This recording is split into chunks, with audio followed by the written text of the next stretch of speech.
Muito bem, então nessa terceira parte a gente fala agora da relação do hipotálamo com a adenohipófise. Então vamos passar aqui quais são os hormônios produzidos pela adenohipófise depois de estimuladas por outros hormônios produzidos no hipotálamo. Então aqui TSH, ACTH, LH e FSH, GH e PRE. Quem são esses hormônios? Hormônio estimulador da tireoide, né? Tireotropina, hormônio estimulador do córtex da região adrenal, então corticotropina. LH e FSH são hormônio luteinizante e hormônio folículo estimulante, relacionados ao eixo reprodutivo. GH, hormônio do crescimento. Prolactina, tá aqui por último. Tá? Então vamos falar um pouquinho de cada um deles de maneira bem sucinta, que a gente retoma depois em outra aula. Então, TSH aqui, né? Então, o eixo dele é o TRH produzido pelo hipotálamo, que estimula a produção da adenohipófise de TSH, cai na circulação sistêmica e estimula a produção de T3 e T4 pela glândula tireoide. Tá? É um hormônio glicoproteico, o TSH, e ele regula tanto o crescimento e metabolismo da tireoide quanto a secreção dos dois hormônios. Então, a presença dele faz com que a tireoide se torne ativa, se mantenha ativa. E aí, então, essa produção acaba sendo derivada, né, também da presença de iodo e de outras funções orgânicas. Então, aqui, T3 e T4 são tiroxina e triiodotironina, e elas atuam no organismo fazendo a manutenção metabólica. Tá? Então, como a gente está focando aqui no TSH, o TSH tem ação sobre a tireoide para estimular o crescimento, estimular a diferenciação e secreção da tireoide, aqui um capilar sanguíneo por onde chega o TSH, e a atuação nos tireócitos, que são as células da tireoide, que faz também o aumento da captação de iodo pela célula, já que o iodo é um elemento extremamente importante na produção de T3 e T4. Então, aqui em outro organismo, por exemplo, uma outra atuação não diretamente relacionada ao metabolismo, mas relacionada ao metabolismo desses animais, no caso aqui da diferenciação, então, durante a metamorfose que o animal, né, o anfíbio, sai da fase de larva, né, e passa para a fase adulta, o recolhimento da cauda e aparecimento dos membros, crescimento do corpo, modificação de todo o padrão estrutural do corpo, é dado por um pico de TSH. Então ele tem um baixo TSH na fase larval, depois ele tem um pico de TSH que aparece durante a fase de metamorfose, e na fase adulta o TSH é mais baixo e faz somente a manutenção metabólica basal. Outro hormônio de lá é o ACTH, né? Ali produzido pela adenohipófise. Então, no caso do ACTH, a gente tem o CRH produzido pelo hipotálamo, estimulando o ACTH.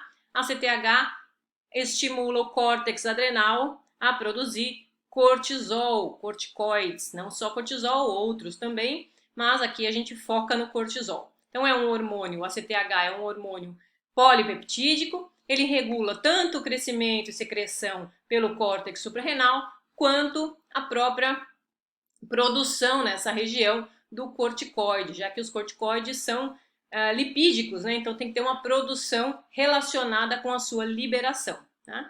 O CRH ele não estimula apenas a liberação de ACTH, mas ele estimula a produção de um pré-hormônio que tem um tamanho muito maior e quando ele é clivado, ele produz o ACTH dentre outros elementos. Então esse hormônio grandão anterior ao ACTH é chamado de pré-pro-opiomelanocortina, ou PONC, e a PONC, quando quebrada, produz ACTH, mas também libera beta-endorfinas e outros elementos concomitantes. Tá? Então o cortisol vai ser um elemento relacionado ao eixo do estresse. A gente vai falar dele num outro momento.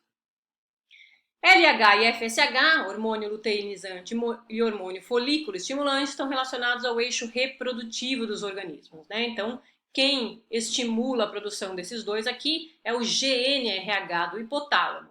E o FSH e LH, liberados na corrente sanguínea, atuam nas gônadas, estimulando a produção de estrógeno, progesterona e testosterona. O que o FSH e o LH fazem?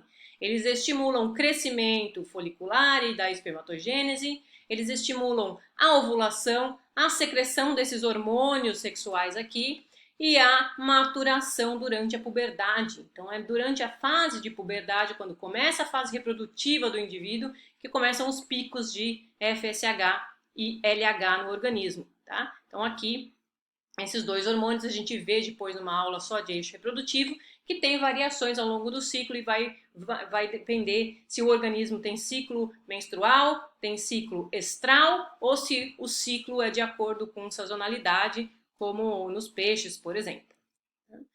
GH, hormônio do crescimento. O que o GH faz, né? Então ele mantém a estimulação celular, ele faz o crescimento celular. Quem estimula o GH é o GHRH hipotalâmico. Então o GHRH sai do hipotálamo, estimula a produção de GH e liberação de GH pela adenohipófise. O GH também é polipeptídico e ele vai atuar no crescimento e desenvolvimento somático e mental dos organismos. Ele tem atividade na massa muscular, massa magra, manutenção de massa magra e massa óssea.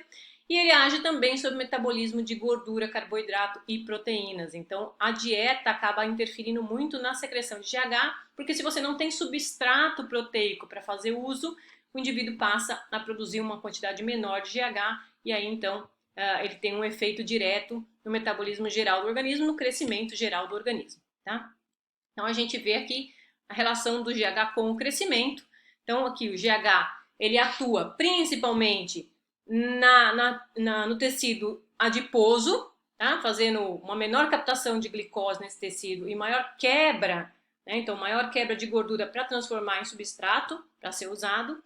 E ele atua também na região do fígado. Então no fígado, o GH, ele ativa a produção de um outro elemento que favorece o funcionamento do seu papel principal de manutenção de massa magra, crescimento ósseo, manutenção metabólica geral. Então, no fígado, a produção de somatomedinas, ou também chamadas IGF. Tá? Então, são fatores de manutenção, fatores de crescimento.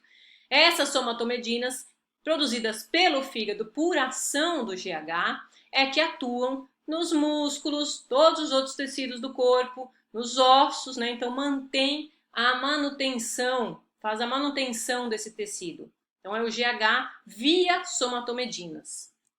Aqui fala um pouquinho do GH.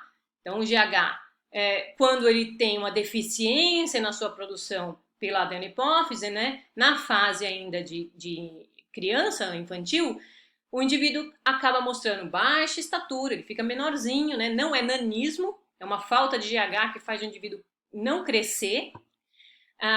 Tem uma maturação óssea e sexual retardada, então veja como o eixo sexual também depende de GH, né? Obesidade moderada, então como não tem quebra lipídica, acaba ficando mais gordinho, e a puberdade é tardia, fica demorando a acontecer.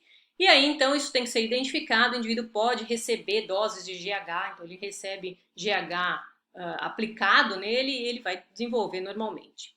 No indivíduo adulto, caso ocorra uma queda de GH, a gente tem diminuição de massa magra, então acúmulo de gordura, diminuição de massa magra, menor força e menor densidade óssea. Nesse caso aqui não se usa muito injeção de GH, no entanto, a atividade muscular, a atividade física estimula a produção de GH, então é bom fazer a manutenção via atividade física.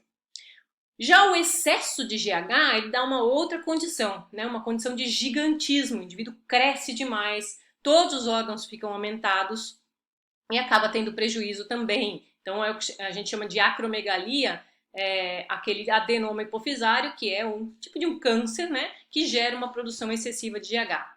E aí o indivíduo vai ter vários problemas, principalmente cardíacos, já que todos os tecidos aumentam concomitante à concentração de GH.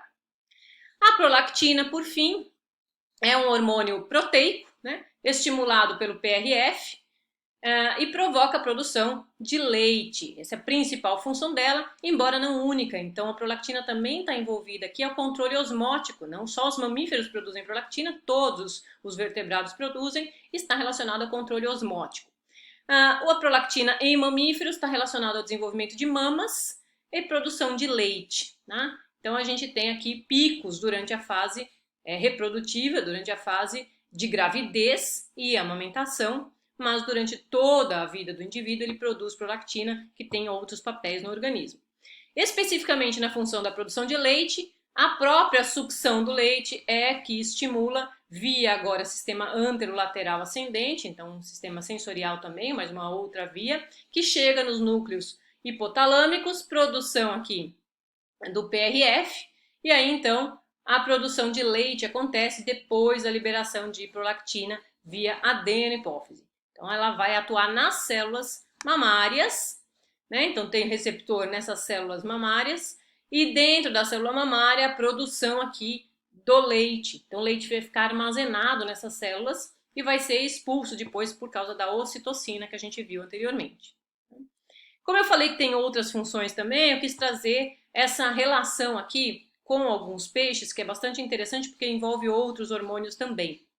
Então, aqueles peixes que migram, né, de água doce para água salgada, ou de água salgada para água doce durante uma fase da vida, eles têm uma variação de alguns dos hormônios que fazem o controle específico do tipo de células produzidas nas brânquias, para poder fazer o balanço da entrada e saída de sais, e das células do rim, né? Então, no caso daqueles que vão de água doce para água salgada, a gente tem um pico ali de cortisol e GH. O cortisol e GH são os principais hormônios relacionados a alterações fisiológicas nas brânquias e no rim para que o animal suporte a manutenção no ambiente mais salgado.